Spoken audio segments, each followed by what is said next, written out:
और वफादारी से अंजाम दूंगा। जय भीम, जय मीम, जय तेलंगाना, जय फलस्तीन, तकबीर, अल्लाहु আকবার।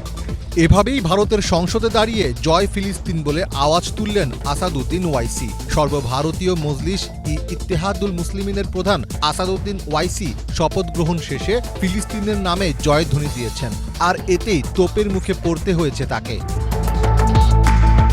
ভারতের হায়দ্রাবাদ আসন থেকে পঞ্চমবারের জন্য নির্বাচিত ওয়াইসি উর্দুতে শপথ নেওয়ার পর জয় ফিলিস্তিন স্লোগান তোলেন।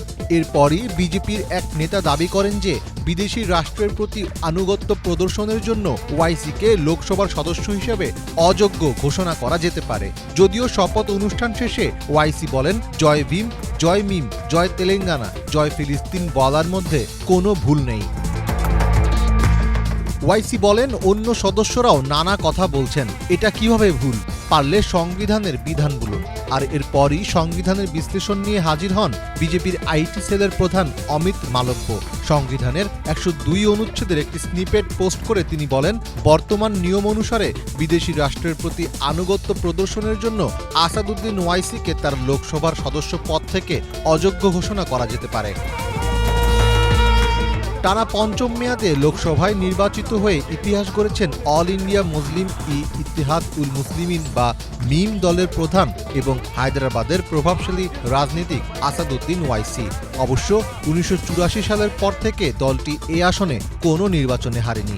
২০০৪ সাল থেকে গত ৪টি লোকসভা নির্বাচনে ওয়াইসি এই আসনে জিতেছেন। এবারের নির্বাচনে মুসলিম অধ্যুষিত এই কেন্দ্রে ওয়াইসির আধিপত্যকে চ্যালেঞ্জ জানাতে বিজেপির প্রথম নারী প্রার্থী ছিলেন মাধবী লতা। ওয়াইসির বিরুদ্ধে শাস্ত্রীয় এই নৃত্যশিল্পীকে মাঠে নামিয়েছিল গেরুয়া শিবির, তবে অনেক চেষ্টার পরও ওয়াইসিকে থামাতে পারেননি তিনি। ৩ তালাক রদ করার বিরোধিতা থেকে শুরু করে বাবরি মসজিদ ভাঙার ইস্যু বা নাগরিকত্ব আইন, সব ইস্যুতেই মিস্টার ওয়াইসি ছিলেন সরব। অনেকের মতেই ভারতীয় মুসলিমদের ভবিষ্যতের নতুন নেতার ভূমিকায় আসতে যাচ্ছেন তিনি। ১৯৬৯ সালের ১৩ মে হায়দ্রাবাদের জন্ম আসাদুদ্দিন ওয়াইসির। তার বাবা সালাউদ্দিন ওয়াইসিও ছিলেন একজন সাংসদ। আসাদুদ্দিন পেশায় একজন ব্যারিস্টার। লন্ডনে আইন নিয়ে পড়াশোনা করেছেন তিনি। সংসদে সবচেয়ে বেশি উপস্থিতির বিশেষ নজিরও রয়েছে তার। ২০২২ সালে সেরা সাংসদের পুরস্কার দিয়ে সম্মানিত করা হয়েছে আসাদুদ্দিনকে। তবে আসাদুদ্দিন ওয়াইসিকে ঘিরে আছে একাধিক বিতর্ক। বিরোধীরা ওয়াইসিকে জিন্নাহর সাথে তুলনা করেছেন, যদিও জিন্নাহর দিয়েই জাতি তত্ত্বের বারবার বিরোধিতা করতে দেখা গিয়েছে আসাদুদ্দিনকে। তিনি হিন্দুত্ববাদী আদর্শের বিরুদ্ধে, হিন্দুদের বিরুদ্ধে নন, সেটি বারবার স্পষ্ট করেছেন।